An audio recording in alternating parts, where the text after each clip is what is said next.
അധ്യായം 24.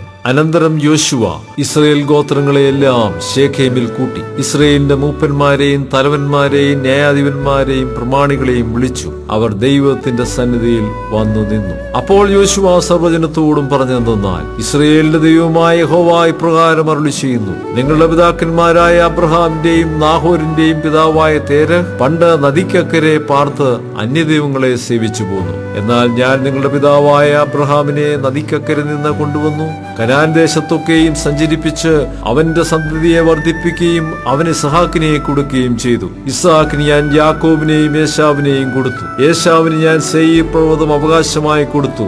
എന്നാൽ യാക്കോബും അവന്റെ മക്കളും മിസ്രൈമിലേക്ക് പോയി. പിന്നെ ഞാൻ മോശയെയും അഹ്റോനെയും അയച്ചു. ഞാൻ മിസ്രൈമിൽ പ്രവർത്തിച്ച പ്രവൃത്തികളാൽ അതിനെ ബാധിച്ചു. അതിന്റെ ശേഷം നിങ്ങളെ പുറപ്പെടുവിച്ചു. അങ്ങനെ ഞാൻ നിങ്ങളുടെ പിതാക്കന്മാരെ മിസ്രൈമിൽ നിന്ന് പുറപ്പെടുവിച്ചു. നിങ്ങൾ കടലിനരികെ എത്തി.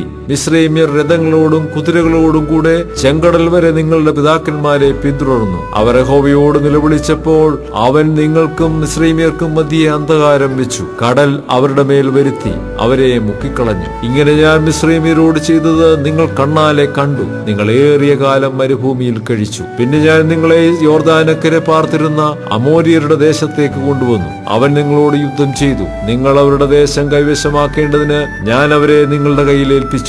നിങ്ങളുടെ മുമ്പിൽ നിന്ന് നശിപ്പിച്ചു കളഞ്ഞു. അനന്തരം സിപ്പോരിന്റെ മകൻ മോവാബ് രാജാവായ ബാലാക്ക് പുറപ്പെട്ട് ഇസ്രായേലിനോട് യുദ്ധം ചെയ്തു. നിങ്ങളെ ശപിക്കാൻ ബെയോരിന്റെ മകനായ ബിലെയാമിനെ വിളിപ്പിച്ചു. എങ്കിലും എനിക്ക് ബിലെയാമിന്റെ അപേക്ഷ കേൾപ്പാൻ മനസ്സിലായികയാൽ അവൻ നിങ്ങളെ അനുഗ്രഹിച്ചു. ഇങ്ങനെ ഞാൻ നിങ്ങളെ അവന്റെ കയ്യിൽ നിന്ന് വിടുവിച്ചു. പിന്നെ നിങ്ങൾ യോർദാൻ കടന്നു എരീഹോവിലേക്ക് വന്നു. എരീഹോ നിവാസികൾ അമോര്യർ, പെരീസ്യർ, കനാനിയർ, ഹിത്യർ, ഗിർഗസ്യർ, ഹിവ്യർ, ഇബൂസ്യർ എന്നിവർ നിങ്ങളോട് യുദ്ധം ചെയ്തു. ഞാൻ അവരെ നിങ്ങളുടെ കയ്യിൽ ഏൽപ്പിച്ചു. ഞാൻ നിങ്ങളുടെ മുമ്പിൽ കടന്നലിനെ അയച്ചു. അത് നിങ്ങളുടെ മുമ്പിൽ നിന്ന് അമോര്യരുടെ ആ 2 രാജാക്കന്മാരെ ഓടിച്ചു കളഞ്ഞു. നിന്റെ വാളുകൊണ്ടല്ല, നിന്റെ വില്ലുകൊണ്ടുമല്ല. നിങ്ങൾ പ്രയത്നം ചെയ്യാത്ത ദേശവും നിങ്ങൾ പണിയാത്ത പട്ടണങ്ങളും ഞാൻ നിങ്ങൾക്ക് തന്നു. നിങ്ങൾ അവയിൽ പാർക്കുന്നു.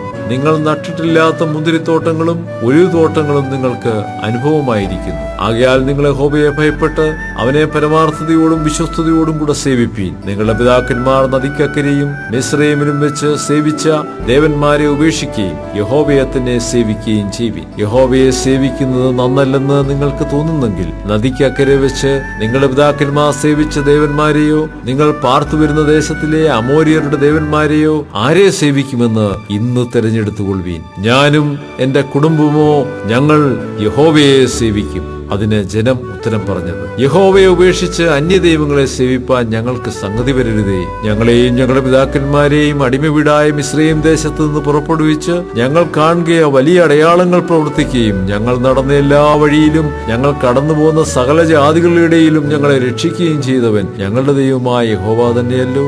ദേശത്ത് പാർത്തിരുന്ന അമോര്യർ മുതലായ സകല ജാതികളെയും യഹോവ ഞങ്ങളുടെ മുമ്പിൽ നിന്ന് നീക്കിക്കളഞ്ഞു. ആകയാൽ ഞങ്ങളും യഹോവയെ സേവിക്കും. അവനല്ലോ ഞങ്ങളുടെ ദൈവം.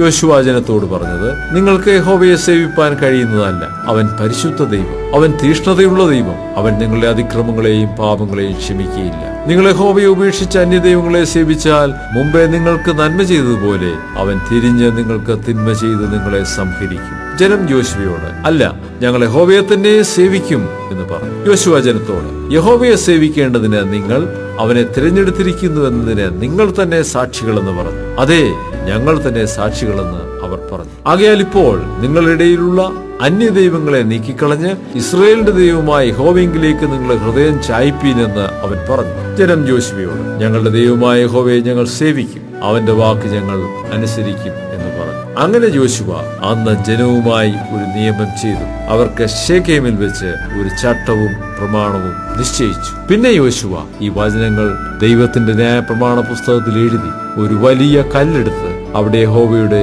വിശുദ്ധ മന്ദിരത്തിനരികെയുള്ള കരുവേലകത്തിന് കീഴെ നാട്ടിയും വെച്ച് യോശുവ സകല ജനത്തോട്, ഇതാ ഈ കല്ല് നമുക്ക് സാക്ഷിയായിരിക്കട്ടെ. അത് യഹോവ നമ്മോട് കൽപ്പിച്ചിട്ടുള്ള വചനങ്ങളൊക്കെയും കേട്ടിരിക്കുന്നു. ആകയാൽ നിങ്ങളുടെ ദൈവത്തെ നിങ്ങൾ നിഷേധിക്കാതിരിക്കേണ്ടതിന് അത് നിങ്ങൾക്ക് സാക്ഷിയായിരിക്കട്ടെ എന്ന് പറഞ്ഞു. ഇങ്ങനെ യോശുവ ജനത്തെ താന്താങ്ങളുടെ അവകാശത്തിലേക്ക് പറഞ്ഞയച്ചു. അതിനുശേഷം യഹോവയുടെ ദാസനായി നൂന്റെ മകനായ യോശുവ 110 വയസ്സുള്ളവനായി മരിച്ചു. അവനെ എഫ്രയീം പർവ്വതത്തിലുള്ള തിമ്നാത്ത് സേരഹിൽ ഗായസ്ല മലയുടെ വടക്കുവശത്ത് അവന്റെ അവകാശ ഭൂമിയിൽ അടക്കം ചെയ്തു. യോശുവയുടെ കാലത്തൊക്കെയും യോശുവ കഴിഞ്ഞിട്ട് ജീവിച്ചിരുന്നവരായി യഹോവ ഇസ്രയേലിന് വേണ്ടി ചെയ്തിട്ടുള്ള സകല പ്രവൃത്തികളും അറിഞ്ഞവരായ മൂപ്പന്മാരുടെ കാലത്തൊക്കെയും ഇസ്രയേൽ യഹോവയെ സേവിച്ചു. ഇസ്രയേൽ മക്കൾ മിസ്രൈമിൽ നിന്ന് കൊണ്ടുപോകുന്ന യോസേഫിന്റെ അസ്ഥികളെ അവർ ശേഖേമിൽ, യാക്കോബ് ശേഖേമിന്റെ അപ്പനായ ഹാമോരിന്റെ മക്കളോട് 100 വെള്ളിക്കാശിന് വാങ്ങിയിരുന്ന സ്ഥലത്ത് അടക്കം ചെയ്തു. അത് യോസേഫിന്റെ മക്കൾക്ക്